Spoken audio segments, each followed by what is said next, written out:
Welcome everybody to Bookie's Place. You know what we do here. We don't talk about the glitz or the glam. We talk about the grit and the grind. And we bring your favorite people to share their stories. And without further ado, I have in the house the Mr. Incredible himself. So, ladies and gentlemen, drum roll for the one and only M.I Drum roll!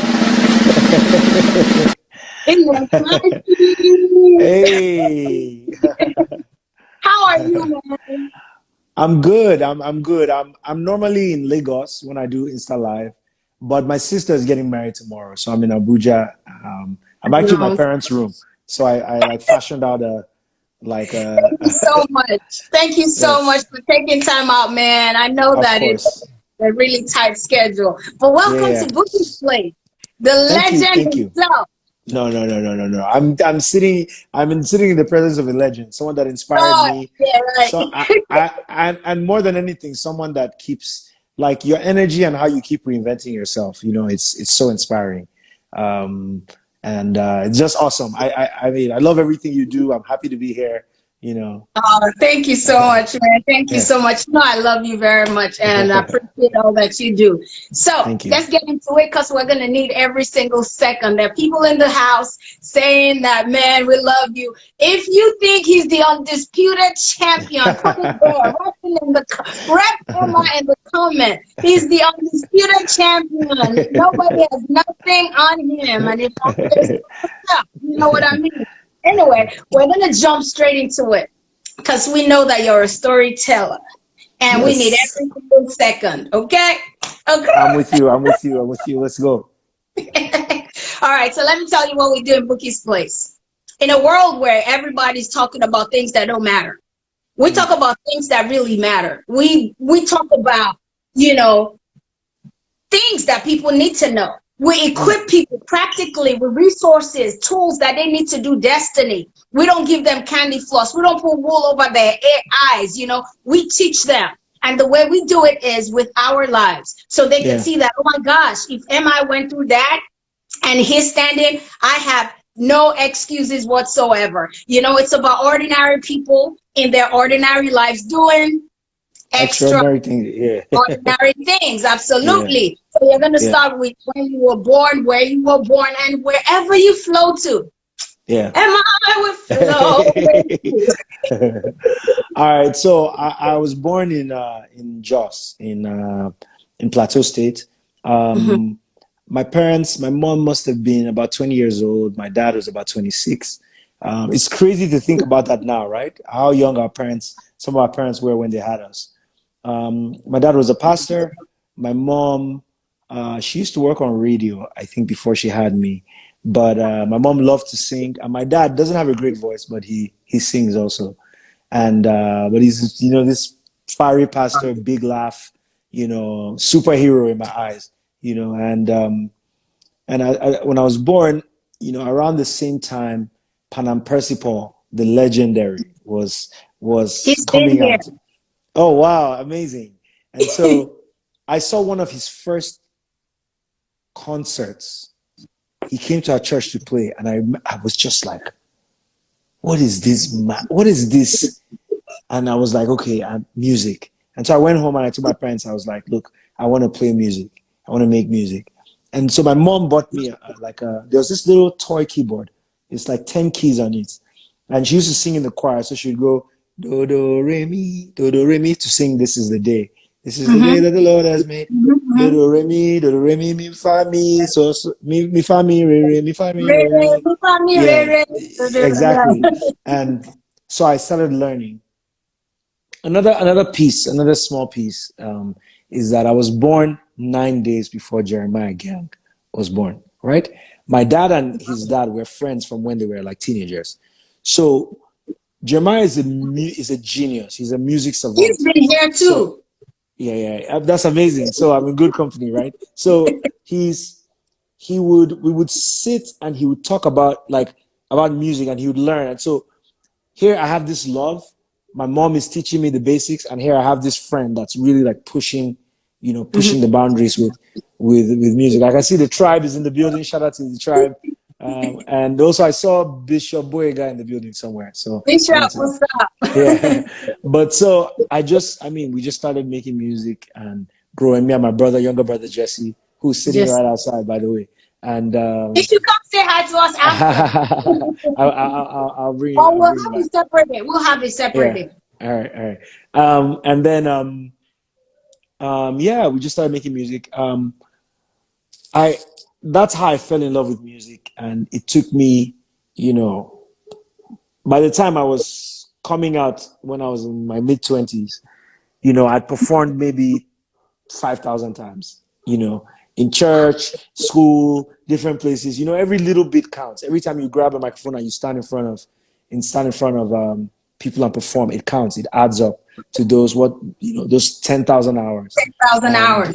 yeah, yeah, yeah. And so it really is a blessing to be, because it's a lot of luck, but at the end of the day, I think that whatever you spent a lot of your time doing, or that childhood passion, is probably the thing that you end Mm, up doing the best, and mm, enjoying.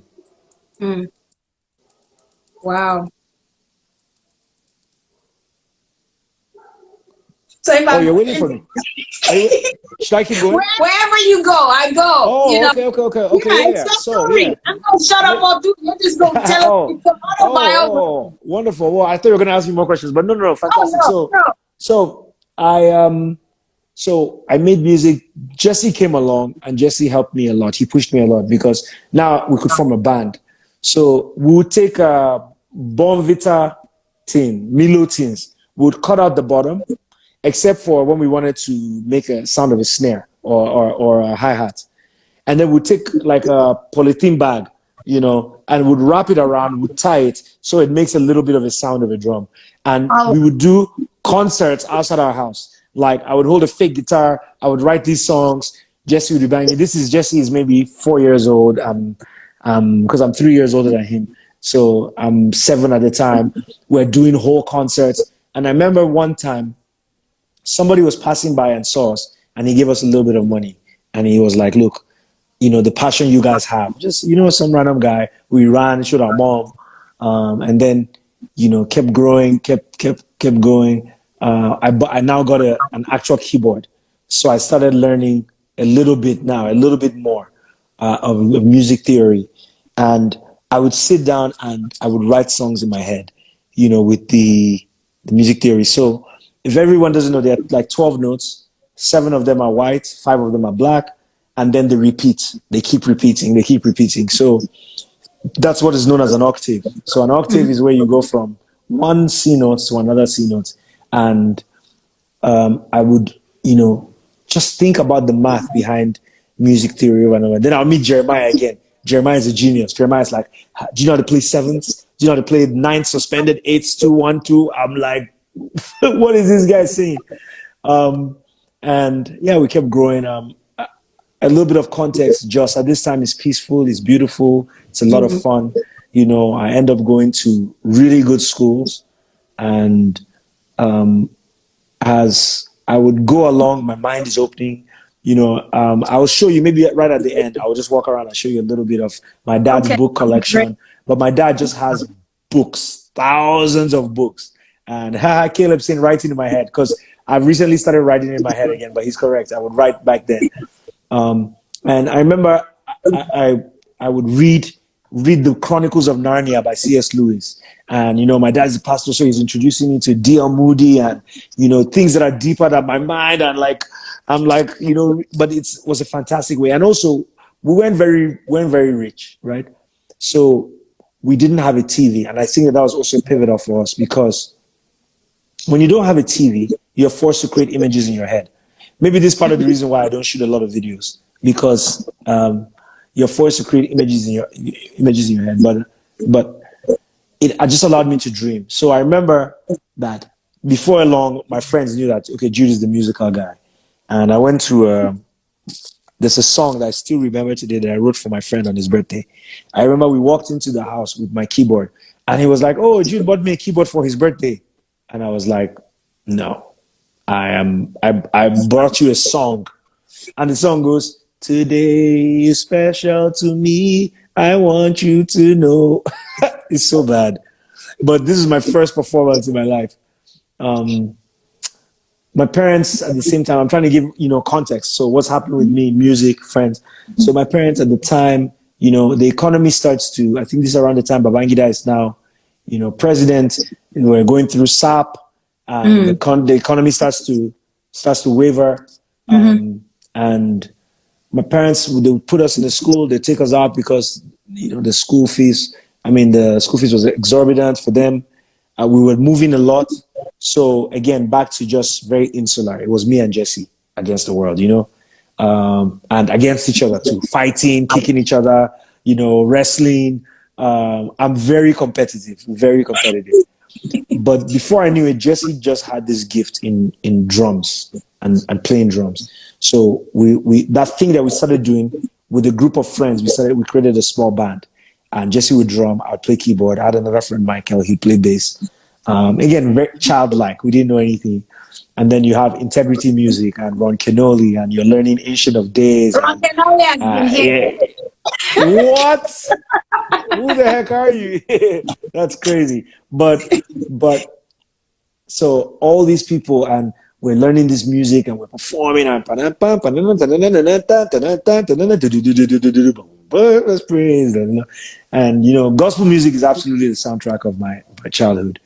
And yeah, we kept growing and growing, and then I get to Baptist High School.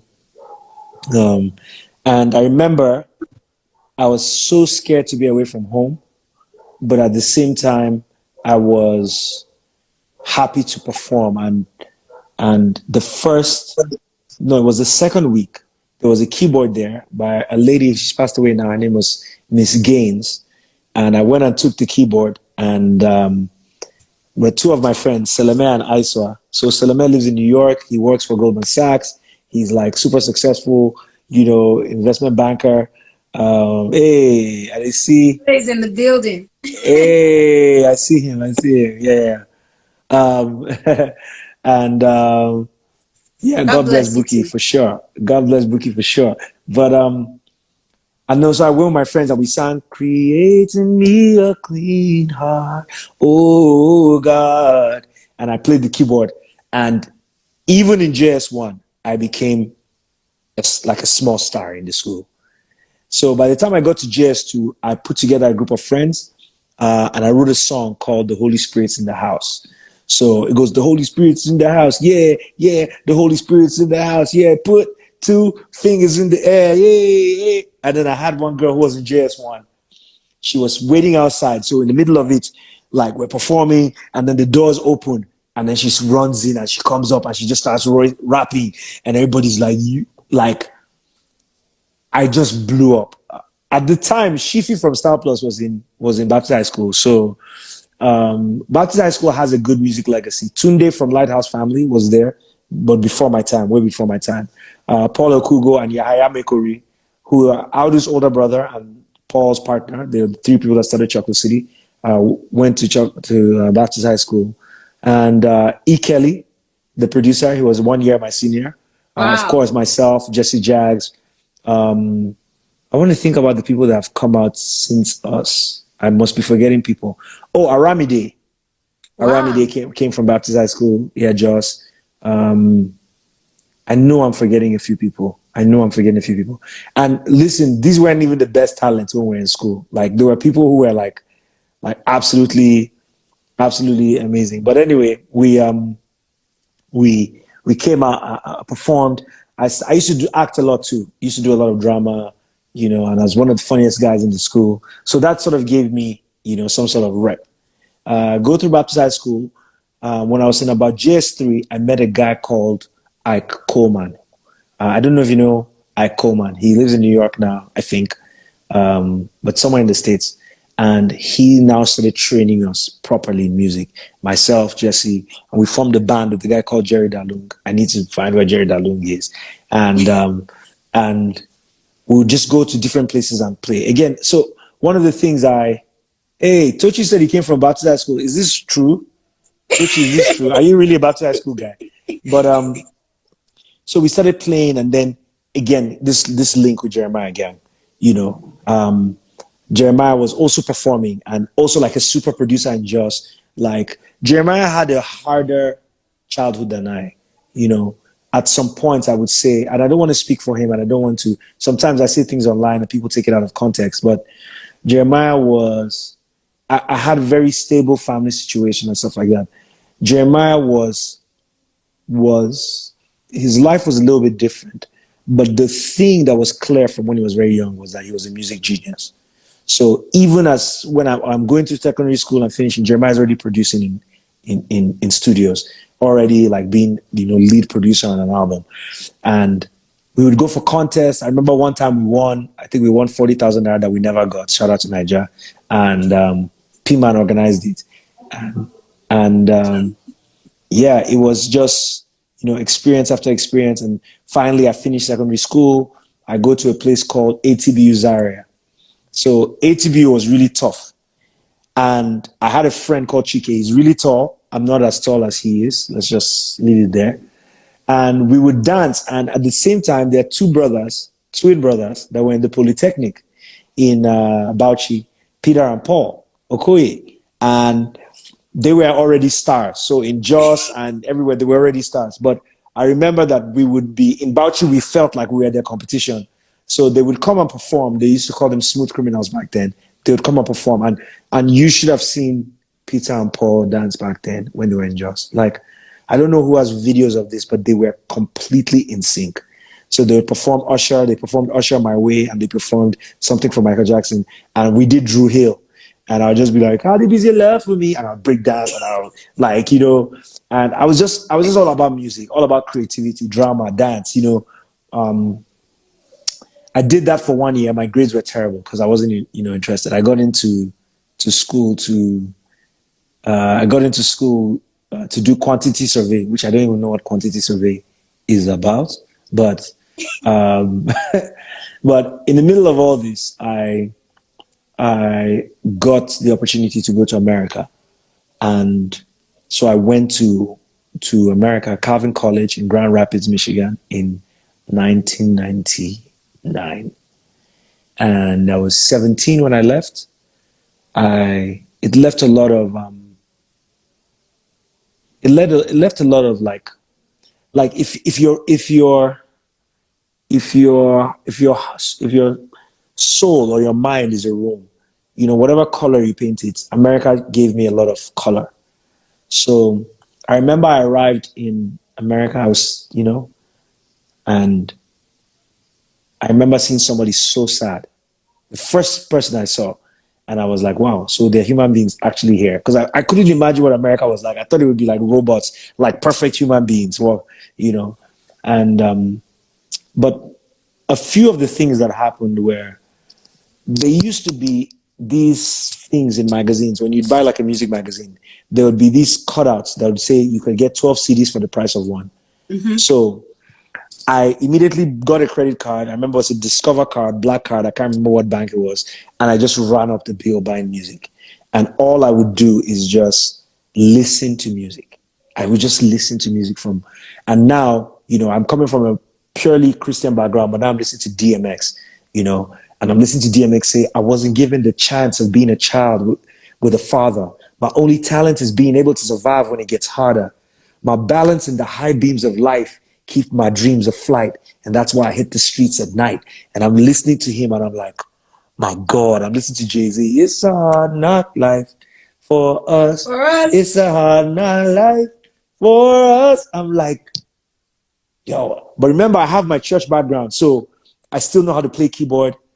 So we form an a cappella group called African Acapella. And we were 7 or 8 of us. And I would sing bass sometimes. And would write songs that we're going to perform. We'd perform songs like one of our big hits in school was Kosi Keleli Africa. It's such a beautiful song. And we would sing a lot of the songs from the original group a cappella. Wayburn Dean, Mm-hmm. George Pendergrass.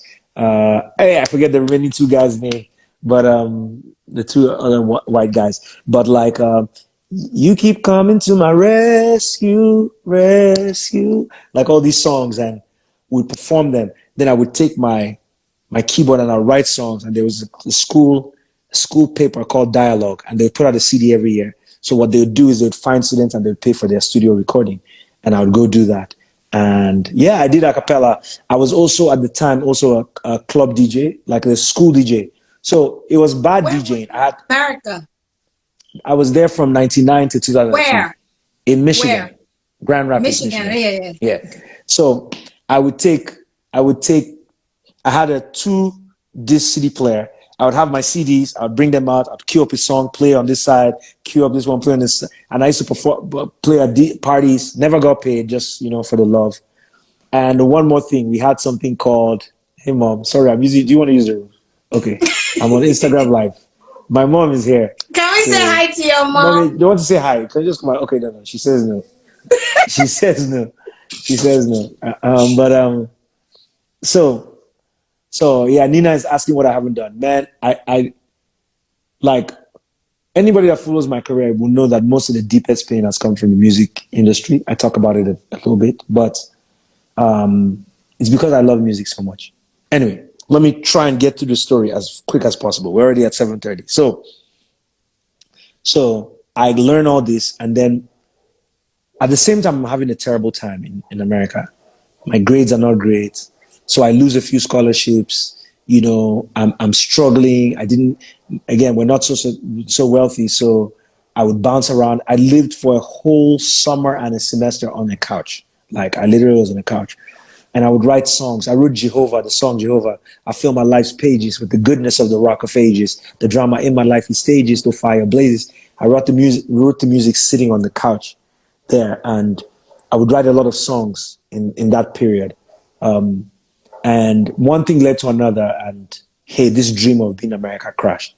So I moved back to Nigeria, and I started working at an internet cafe called Afri1 in Jos. And by the time I get back, my brother Jesse is now a superstar in Jos. He has a group called what were they called? But I remember his name was the Crack Man. The Crack Man or something like that. The Crack Man.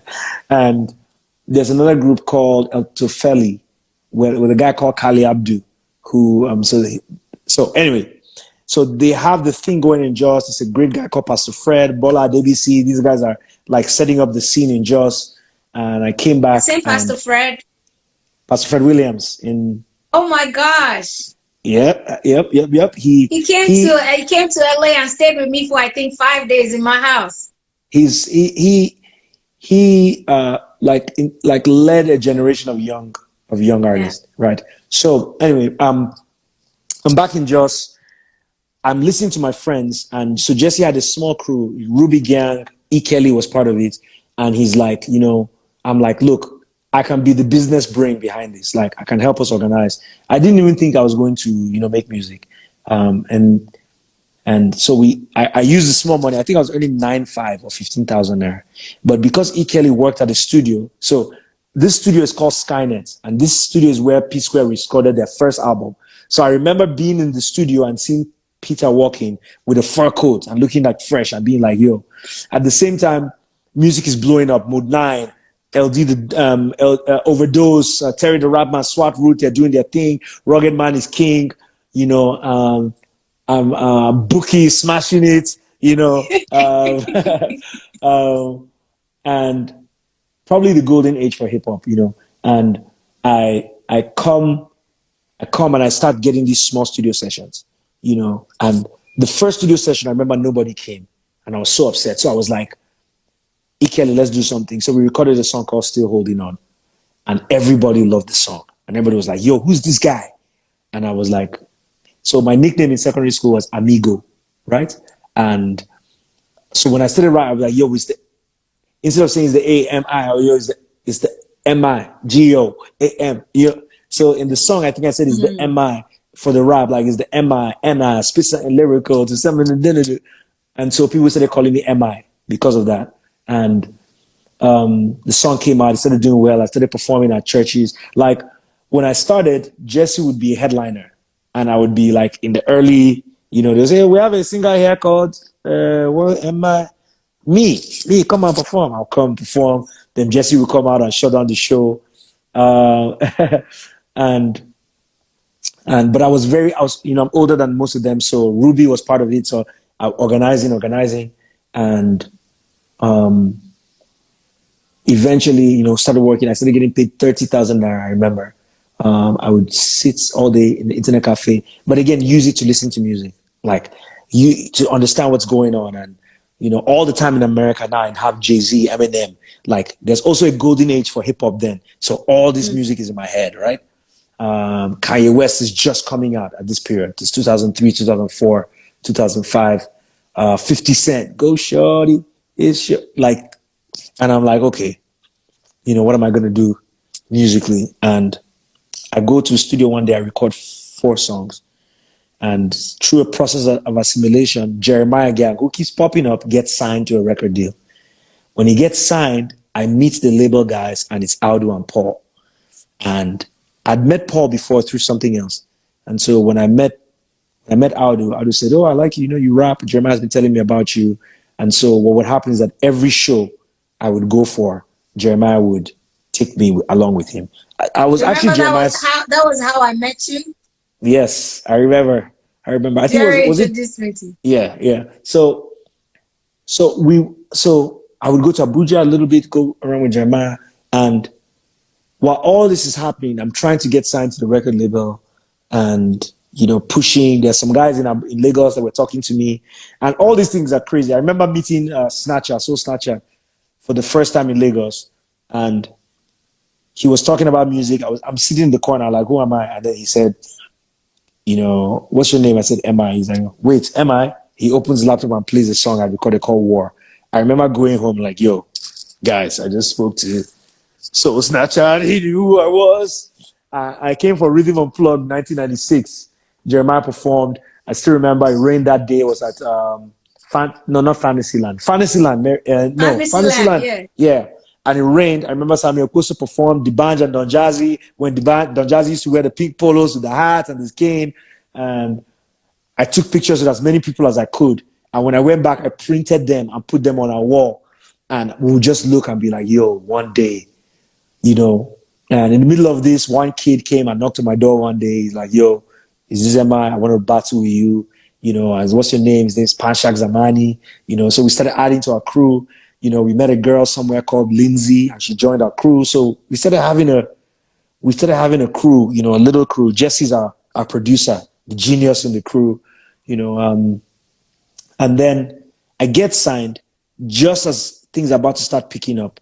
There's a guy called Dapo who died, and Dapo was Aldo's partner, and he died. I remember being outside the hospital, and Aldo standing there. He's just so confused. That day, Jeremiah and I traveled to Enugu. And while we're in Enugu, I met Jeannie and Waje.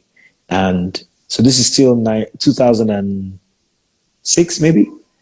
And met Jeannie, and Jeannie said, "Hey, I have a show on South City in Lagos. I want you to come through." And so when I came to Lagos to work with it, I told Jeannie, me, the hustler, I have my studio in Jos. I said, yo, please, can you come to Jos and I'll do production for you for free? He's like, yo, if I buy a ticket, will you? I said, you just come through. So he flew to Abuja, he came down and we worked. And so he was like, anytime you're in Lagos, you can come through and stay with me. And so now I have a window in Lagos. At the same time, Aldo was a little bit, broken by what happened to Dapo. So he got a job, and Jeremiah left Chocolate City. And so I'm alone. And so I'm just hustling back in Jos. I had a show called Jam Session.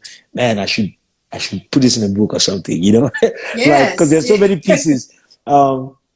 Jam Session, through Genie, I'm meeting a few people, Mod 9, Terry the Rap Man here and there, Ferocious, shout out to Ferocious. And so I would go and stay with Genie in Lagos. And, I met a guy called Obina, Angry Mom, who became my manager, and he'd take me around. And I went from like the bottom, I went from the guys that will wait in line for an interview and you won't get the interview and you try again next time and you try again and try again. in the Lagos industry. I'm just, taking a bike early before the show starts so nobody knows, um, and gradually, in Lagos, trying, going out there. An important piece of the puzzles, there's a guy called Victor Ude who had left Jos, one of Pastor Fred's guys, that came to Lagos and formed an organization that used to distribute singles. So he knew the whole radio network. So he introduced me to a few radio people. So I had maybe, one or two friends. I had a song called Crowd Mentality that was out, and I'm living in Jeannie's house, recording every day, recording. One day, I'm playing a piece of music that I had, and I think it was Timaya, because Timaya's music the Mama song used to bust my head. And so I remember I was like, they killed them, mama them, papa them. And people started laughing. And I was like, oh, you know what would be dope if we make a song out of this? So I would do that a lot. One day I was sitting down, I was like, you tell us, hey, I'm the girl teaser, booty sweet. And Jesse was like, yo, that's whack, dog. You can never make a song out of this. And I was like, watch me. And that's how me tell us, hey, I'm the girl teaser came out. And so I go there, mama, there, papa, and I'm like, Mbono Feli, I'm spitting like my, I start writing this little, so I record like 7 minutes of it. I start cutting it and trying to shape it. It's just me like freestyling. And then Genie comes in and he's like, what's this? And he's like, yo, let me jump on it. Well, we there when we dey chop, coolie, they chop, coolie, you dey jump, holy, hey, are we safe? Okay, cool. Hey, M.I give them. Oh, wow. Okay. We cut it up. The song is like almost 6 minutes. I take it to Abuja. I play for Audu. Audu says, it's too long. Give me something else, So I'm like, okay. So that day I go to, let me tell you another story first. It's very important. Another story before this. So let me see the time. Okay. So I go to, do you want to stop me or you want to ask a question? I should just keep going. Listen, I'll go grab popcorn right now. I'm not saying a word. Go ahead. So before this, we're doing this show in Jos called Jam Session. And I had been in the studio the day before. And I can remember one of the rap battles, somebody had said something about me. Yo, you're so short, blah, blah, blah. People laughed. So I'm in the studio. I take a cake. I'm doing. And I'm like, it's one short black boy with a very... So I literally just recorded the idea. The lady say, ooh, who do this beat? Is the time. And in February, I came to Lagos. This is after Crowd Mentality. I came to Lagos to perform at Future Awards. And I remember the Rooftop MCs, man, things just sort of line up. Rooftop MCs opened the show.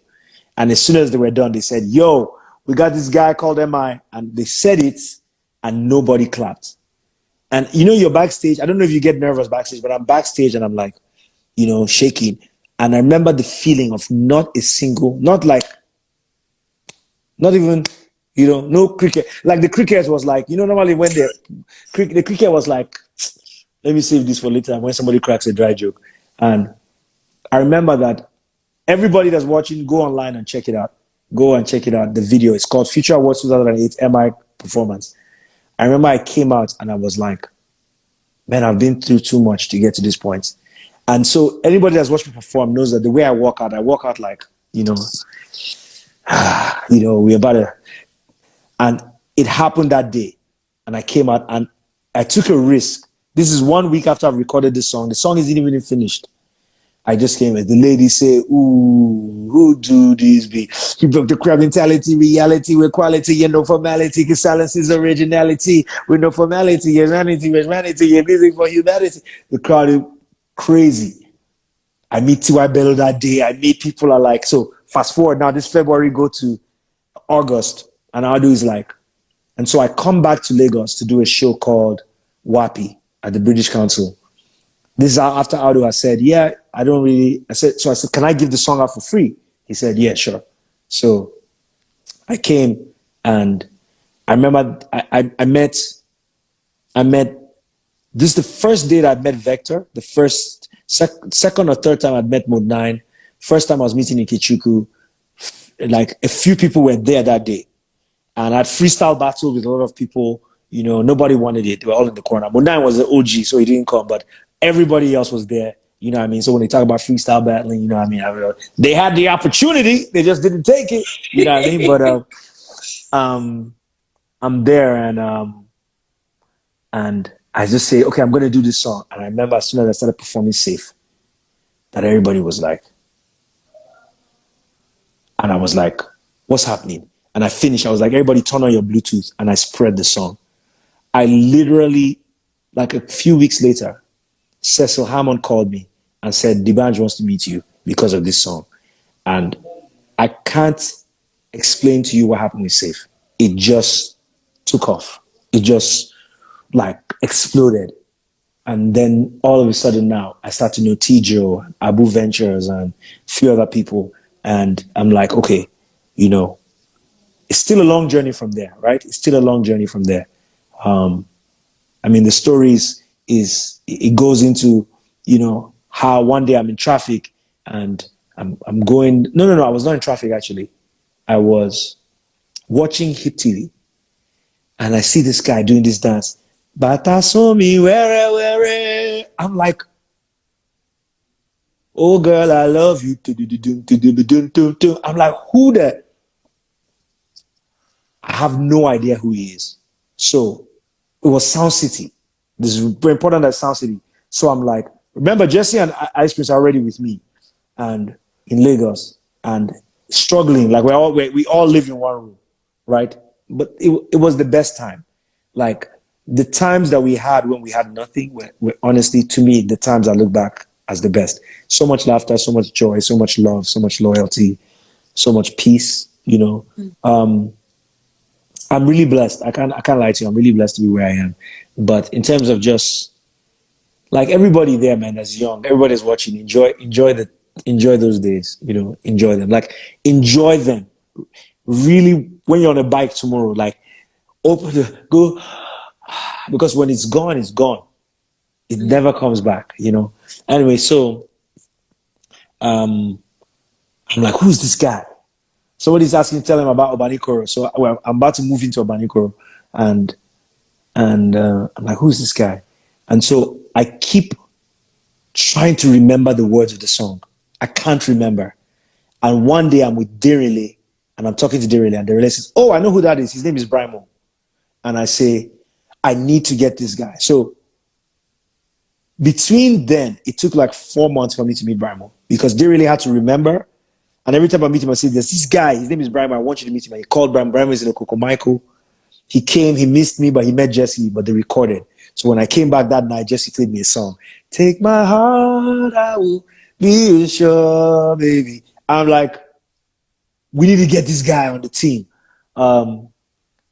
Finally, we moved into our own apartment. You know, we paid 1.5 million. I remember at the time, Banky was driving one old Kia, and the car would stop everywhere.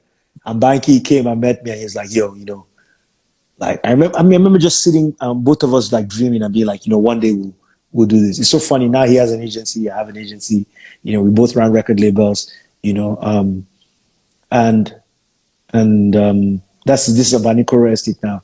And I remember Bouquie. I remember the day that I bought my first car, my Honda.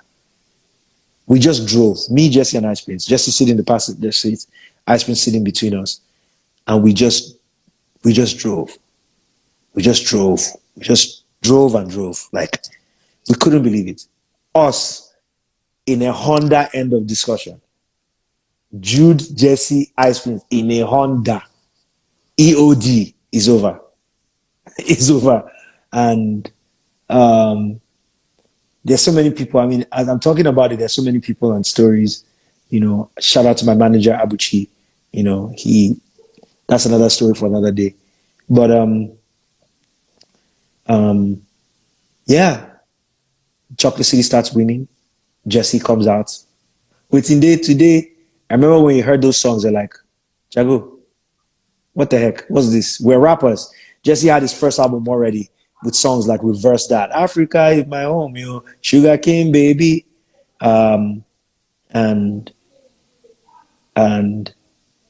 we start being successful. Jesse comes, waiting deep drops, Ice Prince starts getting ready. It's tough for Ice Prince at first, and then Oleku comes out like smash. And now Chocolate City has an office in Lagos. We have staff, we're paying staff, we have A&Rs, managers. Those cracks start appearing, but the bond between us is strong because we've been through a lot together. Me and Jesse Ice Prince, you know. One day I'm somewhere having a meeting, I say something, Brimo was like, no, no, no.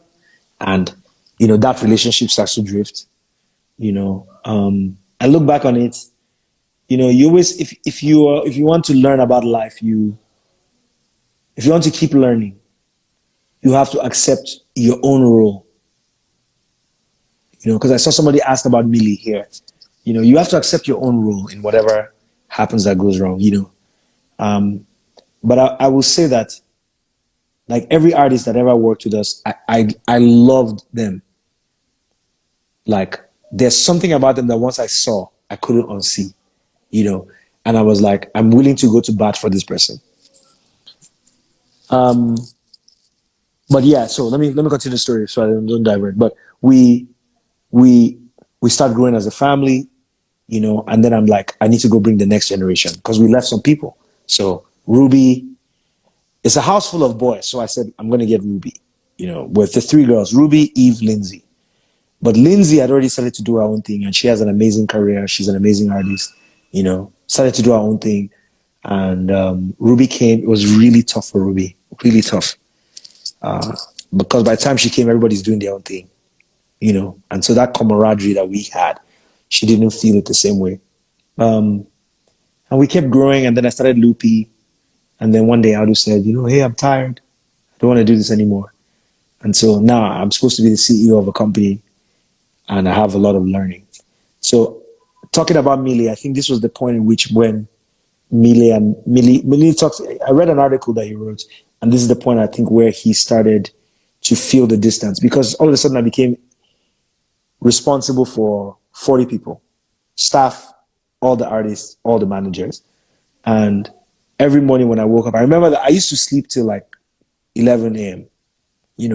I had one rule in my life, which was that I want to work to be able to sleep late. But when I became CEO, I remember 7 a.m. I would not be able to sleep. My eyes would be open because I'm thinking like, oh, we need to raise money for this. We need to get this person here. We need to do this. And on that, so I think that happened. Dice, remember meeting Dice, getting Dice on board, Coca, meeting CK when he was like 16, meeting Black Bones, all these guys, and being like, join the team. And it's not just them, Johnny Drill, Rikasani, people that didn't sign, DNA Twins, Waje, I tried for a long time to work something out with Waje. Man, the list is really long. But we just didn't have the funding. We just didn't have the political father somewhere that would say, here's 50 million naira, go figure it out. And ultimately that's a sin in the music business. If you don't have money behind you, it's a sin. And let me see, people are asking questions. So I want to ask a question. Yeah, go ahead, please. So did this take a toll on your health? All this responsibility and having to step into shoes and stuff you had never done before? Not my health, because again, I said I love these people, right? So as much as I could, I tried. I mean, I'm a happy person. I'm very content. I'm at peace with where I am. I'm very grateful for everything I have. Like, I tell you, most of the people that are here are from the fan base called the Tribe of Judah, the best fan base on earth. And they will tell you that I try as much as possible. No, not that I try, that I'm always very grateful. I always tell them I don't deserve this. I don't deserve this. So it didn't affect me in my health. But I'll tell you that it's like when I read like what Brimo, like when Brimo would talk about Chocolate City, it would really hurt me. And it would hurt me because, like, look, I can't speak for what somebody else experiences. I can't speak for what Millie experiences. I can't speak for what Brimo experienced or what a dice or whatever. And it must be tough having all this pressure, people telling you what you should be and stuff like that. So I empathize. And that's why, as much as possible, I never try to respond back to what an artist says. I always just look forward. But it really I know you hurts. responded to one person though. No, that person is not within my family. But Okay. but for the But people that was he were, at some point though? no, never. We're just rapper, he raps over there, I rap over here. What caused let me ask you this. What caused the beef? Because it's like nobody knows. The thing about it is that everything, if you really listen to the song, you hear my complete perspective. The song I put out, my complete perspective, which is that, and when I put it out, I put out videos. I said, look, it's like if somebody doesn't like you, you can tell. Like it's clear to see. There's a track record. Like people have asked you about me. You've had opportunities to talk about me. It's clear to see. And so at some point I was fed up. I felt, this is time for me to respond. But yeah, this is about, we're at 7 minutes. I'm trying to rush through as much of the story as I can. But I was talking about the fact that it really hurts. And I wanted to say this to you, just to say that all I can see, while they have their perspectives, all I can see is my heart. And all I can see is that, Bouquie, I killed myself for Chocolate City. I would get paid for endorsements 20 million naira, and I'll take out 2 million naira. And I would say, let's pay our staff and let's shoot a video. I would shoot my videos last from everybody else to the detriment of my career, just to make sure. We didn't have money. And so I had a few rules. And my first rule was that I take care of the staff first. And the reason why it's important to take care of staff first is because an artist can blow. So even the smallest artist in our label will get a show for 500,000 naira. Whereas that would take the person that's working for you 4 months or 5 months to make, right? And so I felt it's our collective responsibility to take care of those people first. So sometimes people wouldn't agree, but I can only see my heart, and I can only judge myself by what I know of myself. And all I can say is that whether it was Millie, Coca, Dice, I really love these guys, and I didn't sign them because I wanted to make money. Till today, Bouquie, I have not made a single naira from any artist. Never. I've never taken. I should have been signed into Jesse's contract because I was the A&R discovered him. Never took a naira. Never took a naira from Ice Prince. Never took a naira from Primo, from Coca, from Dice, from Millie. Not a kobo. Not a kobo. When I say not a kobo, I'm talking to even saying like, okay, you got a show. Okay, I remember Ice Prince once got paid 10 million naira from something and he came and gave me $1 million naira. I remember that. And that's it. I think maybe another time I needed 100K for something. I didn't have cash and he sent me the money. So apart from Ice Prince, who gave me a gift of $1 million naira, right? I've never gotten anything from anyone in my life. Never. And we did it because we cared and we loved music and we wanted people to succeed. And so it's really hard when you really love something to see people. It's like having a brother or aunt or son or daughter or whatever. And people come and like say, but, Jay-Z says, I guess it's just the penalty of leadership, and I guess the happiness is that where I am, where I stopped, and not just me, my generation, where Banky W stopped, where M.I Abaga stopped, where Nato C stopped, Timaya stops, Two-Face, where we stopped, what we couldn't do that the next generation will come and do, And so it fills me with such, sometimes my fans say that it's like kissing ass. It's like, oh, I remember somebody said to me, like, you're always bigging up like Olamide, or you're always bigging up like Davido or Wizkid, like, you're MI, we don't want you to. It fills me with such pride and joy to see when Davido has like 20 people and they're doing it better than we did it, or Wiz is growing the people around him, Mr. Easy and Efia and R2Bs and, Olamide, goes in, gets burnt, quiet, You know, how can you not respect that? Quiet, doesn't say a word, doesn't say anything. Goes back in, Fireboy, comes back. I saw him put up a post the other day, said the next, Fino, quiet, you know, tries, keeps trying. Storm Rex, okay, it doesn't really work out perfectly. Shout out to Storm Rex too, but I'm going to keep trying, you know. And I want the younger generation to keep doing it because, you know, Davido says we rise by lifting others, but it's like a chain. Like somebody grabbed my hand, whether it's Jeremiah and Audi, they grabbed my hand and they held me and I grabbed Ice Prince and we grab somebody else and we keep pulling each other up. And that chain is long and it's heavy and it probably starts with like Keke and D1 and Two-Face and, you know, Mode and Rugged and Star Plus and, you know, the chain is, and we can't break the chain. And I guess, you know, last year I left Chocolate City sort of to end the story. It was very painful. Very, very painful. I've never been depressed in my life, but it's probably the closest that I came to. A lot of things happened that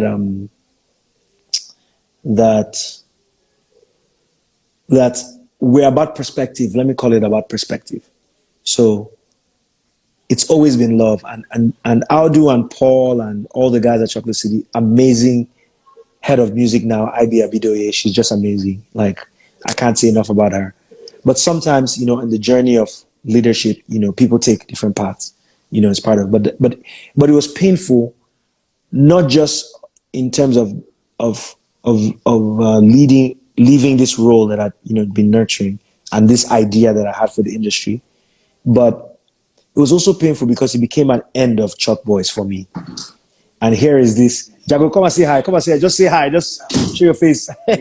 Oh, you're watching? Hey!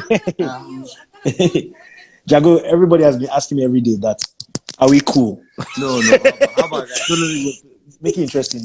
Okay, so having So we're not like, it's a real question, I guess. People, no. I mean, we're cool, guys. We're brothers, man.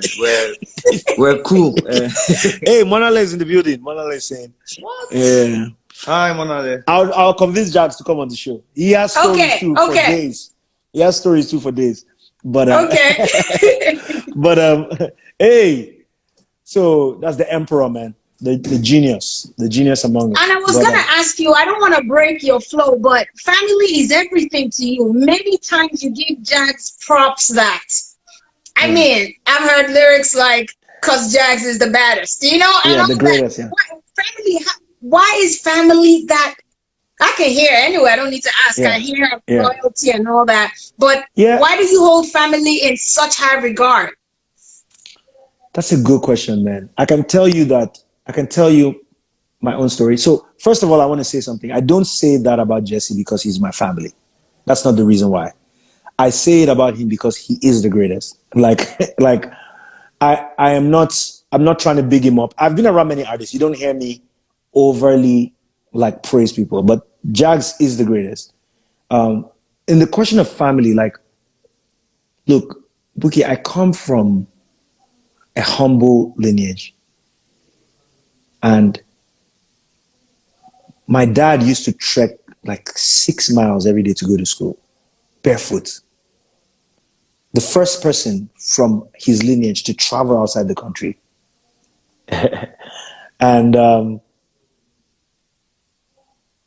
And here I am, the first person that from my people that got to school outside, you know, and my sister, who's getting married tomorrow, has lived with me since 2011. You know, she's like she's my accountant, but she's the chef. She's the GM. You know, I don't need to worry. I don't need to, like, if you pay me money and I didn't even know it was paid, I don't need to worry that there's something has gone wrong, you know. And then now the next generation is coming up, you know, whether I'm spending time with Ice Prince's son, Jamal, who, you know, is just the most beautiful boy ever, or Jesse's daughter, Jade, you know, or Inara, my other niece, who's, you know, for me, it's a prison because family is bigger than that. It's not just the people that I'm blood. But for me, I think that there's something to be said about taking care of the people that, you come in contact with, and we're not perfect. I'm not perfect at all. Like, we make mistakes, there are disagreements, there are fights here and there, but maybe the answer is that it's how I was raised. It's probably is always the correct answer to say that my parents gave us everything, all the love they had, all the money they had, they spent on us. They gave us everything. So, yeah, man. People saying congrats to Sarah. Yeah. Oh, wow. And yeah, so, somebody said Don Jazzy. I can't even talk about Don Jazzy. Don Jazzy is what he's done for our industry. One of the greatest sadnesses that I think about. This is just my own personal opinion, and again, please don't Instablog, don't get me in trouble. But when I think about a young Dapo and a young Michael, two of them sitting in London, and they say we're going to conquer the world. And then the two of them open up the world for African music forever. Forever. It breaks my heart to see the two of them not together, That is heartbreaking. And that's sort of the danger of what the industry can do. It can, there's a song I have called, it's a freestyle called Round Cake. And I say that cash that could elevate your brother sometimes will separate you from one another. But yeah, man, I'm blessed. I've been talking for so long. I love to talk. And now you've given me the opportunity We to have talk. 2 minutes. I have nothing to say. You said everything. Thank you. Thank you. But so you much. were saying something. I don't know if you can finish it in 1 minute about what pained you about leaving Chocolate City. What really pained me was that it was the end of this Chalk Boy thing. And for me, Chalk Boy was, I can tell you what I wanted us to do. I wanted us to make money together, live in an estate together, grow old together, pass it on to other people. My mom is here again, so no, she doesn't want. I'm not asking you to come. I'm just saying, but grow, but and not only is it didn't end, but it took so much for something that we meant so well for. It took so much pain and so much abuse and so much, and so I think that's part of the pain for me was letting go of this thing. Like Bouquie, it was painful. It was painful. I cried twice. I hardly cried, but I cried 2 times. I think the moment when I realized that, okay, this is what must happen. And so the Judah EP is just, I don't know if you've listened to it, but it's just pain, Somebody asked. We have 13 seconds left. Yeah. Oh, Thank you so much for coming. They said I should show my dad's book collection. Let me show you guys a little bit. So, let's come back. Let's come back. Yeah. Wow, that was so emotional. I was just talking about, values, because what we do here is it's not enough to just say, oh, these are 7 ways to be successful. This is how to do this. This is, we bring people to share their stories. And you're talking about loyalty. You're talking about integrity. You're talking about consistency. You're talking about persistence, things that they write in a book and then you're like, should be, but these are things that practical tools that we need to do destiny. And the most important, let me tell you the most important thing you said today, well, to me, because family is everything. You said you don't say all those things about Jesse because he's your brother. Which means, how they say that when you're close to someone, the proximity will not let you see their divinity. And I ain't trying to rhyme, you know what I'm saying? But proximity, I'm going to use that. I'm using that. You see their humanity, and then proximity lets you not respect their divinity because you see all, But if you just see them on stage, you're like, oh my God, my pastor is great. But the day you start going to his house and you start seeing his normal days, you're like, so you said that, and that is so key. And I was saying that before you came back, that listen, man, these are tools. These are tools that people need to do destiny. You can't just be all about yourself. We talked about, you didn't even say it, but you said that your staff is key to you. Yeah. There are people that they will steal people's money, you know, just so that they are happy. We're not talking about the Nigerian I'll tell you. government. I'll tell you. There's a lady called Toda Kafang. She's my partner at a company called Task. And she worked with me. When I said I was leaving Chocolate City, it meant that the role, so the vertical that I was under in the business, she was going to be there. So this is an opportunity for Warner, Chocolate City, head of music. And I really wanted her to have this role. I really wanted her. And so she got the role. She sat there, got paid. She's negotiating her new salary, you know. And in the middle of it, she came to one meeting and I'm talking about Task. And I'm not even shy to talk about it. And then she just said, I'm going with you. Like, that's it. Sending her resignation, quit, moved, we're in Task together. She earns on her best month in Task, because we're still a startup. So sometimes we pay like this sometimes. But she, on her best month, she earns maybe a little less than half what she would have been earning at Chocolate City. But I think that when you're loyal to people, when you're good to people, good people will be good to you. And I'll give an example. Like, you've always operated with integrity, with respect for people. You've always shown love. Like, so when you hit me up for this interview, like, with everything that's going on, I say, I'm going to do it. Now, I'm sitting here, you're telling me that Pana Percy Paul has been on, Ron Kenoli has been on, Jeremiah Gang has been on, right? And you're remembering the links between us. And the reason I say this is that for everybody that's listening and paying attention is that Nigeria a lot of times tells you not to be good. It tells you to be smart. It tells you to be sharp. It tells you to do what you need to do. But what people need to know is that how you treat someone 10 years ago will matter, 10 years later. And nobody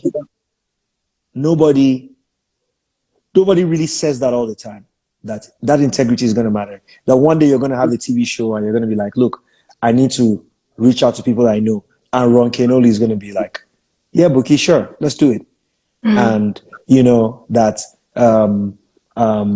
Jeremiah Gang will be like, oh, I'd love to do it. And that M.I will be like, Bouquie, sure, I'm going to be in Abuja, but I'll find a way to, let me show you. This is my setup. Let me show you my room. This is how I'm putting I have it on a little, but where I normally have a nice setup in my house to do Insta Live, like, I'm here. And the reason why is because of who you are and what you've been over the years. And so to me, that's a big lesson for people, is that if you live with integrity, it's something that nobody will be able to take away from you. And there's no assurance that you will win in life, all the time. Whether you're mean, whether you're a cheat, whether you're a thief, there's no assurance. But what is assured to you, if you have integrity, is that when people are looking for someone that has integrity, it will be very clear. And they'll say, oh, I know just the person for this. I know just the person, Okay.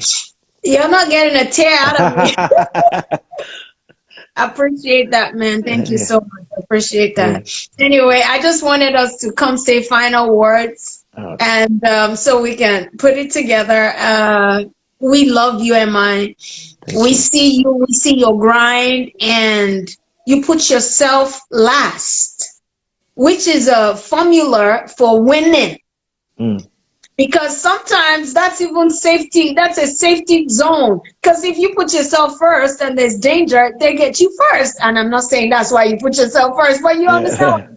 It's a good thing to put others first. And the last question I was going to ask was, how do you balance your faith with your mainstream music? Because, I'm speaking to you now and I'm so emotional because a lot of people don't know these things that you know, or maybe they know, but they would rather sacrifice it for the gain in the moment, instant gratification, so thank you for all you have been for all you do. And a final question before you wrap up: how do you balance your faith and mainstream music? Yeah, I mean, it's a good question. It's something that I remember the first time I used the F word in a song. You know, it's at the end of a song called Epic. I'm sure you bleep it out on your something, but it ends with I'm fucking epic. And I remember when I recorded it, I sat with my pastor and we're talking about it, and I was saying, he said, I just don't want you to say this word. And I said, but there's no other word. Like if I just say I'm epic, then I was like, so we went through words. I'm really epic.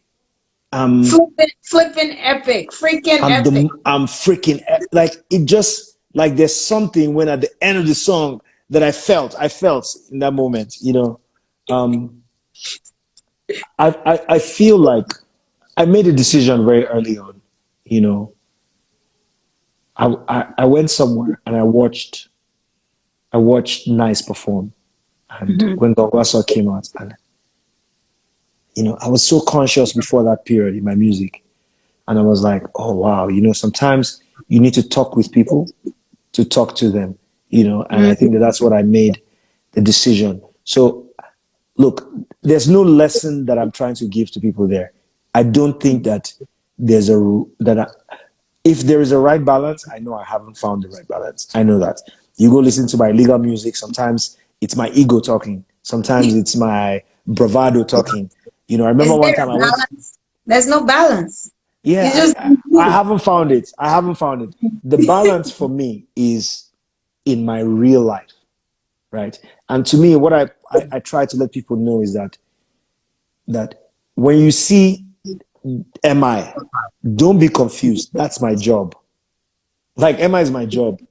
And when I'm done with this call, I'm going to walk out. Immediately I come out to the small parlor here. Is my mom, my dad. That is my life. You know? So my job is my job. I come, I do my job, I leave it at a job, I go home. And I think that in terms of my job, that it's open to criticism, it's open to interpretation. People can say you didn't do this right. Hey, it's all fair, especially in public space. But I try to then live my life with, you know, integrity. I try to tell people the truth when I can. I try to, you know, be an honest person, be straightforward. I try to be good to the people, you know, that I meet every day. And you know, I have one other saying. I wanted to see somebody asked me what's my plan for the tribe. Can I answer that question, please? yes, and then right after that, tell us about your record label and your plans for the record label, and we'll end up. Yeah. Okay, yeah, sure. So for the tribe, one day I'm sitting down and I see that Emma is trending. What's going on? It's a group of like when I say kids, people in their 20s. Now, my core fans are no longer in their 20s. So I'm like, Yes. who are these? It's Uduak, Jason, Nina, Abdul, Tochi, Meiji. So this is the ones I remember off the top of my head. They form a Twitter group and they add me to the group. And I enter and I'm just amazed. And while they're in the group, they're talking, they're like, oh, next week we're going to trend this. The next week, number one trending topic. I'm embarrassed. I'm like, it's not me. People are like, oh, my budget don't enter me. I'm like, I have nothing to do with this. Jerron, I'm like, I have nothing to do with this.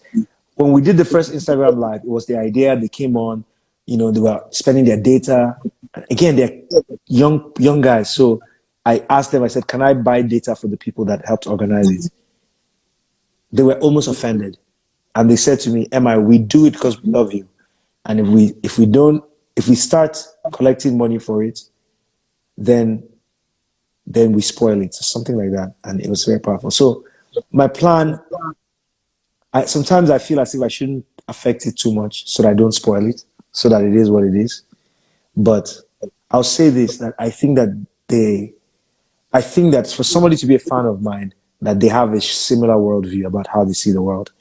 And I think that if I can find a way to fund the things that they want to do, and they have to be altruistic things. So it can't be about them saying, I want this for me.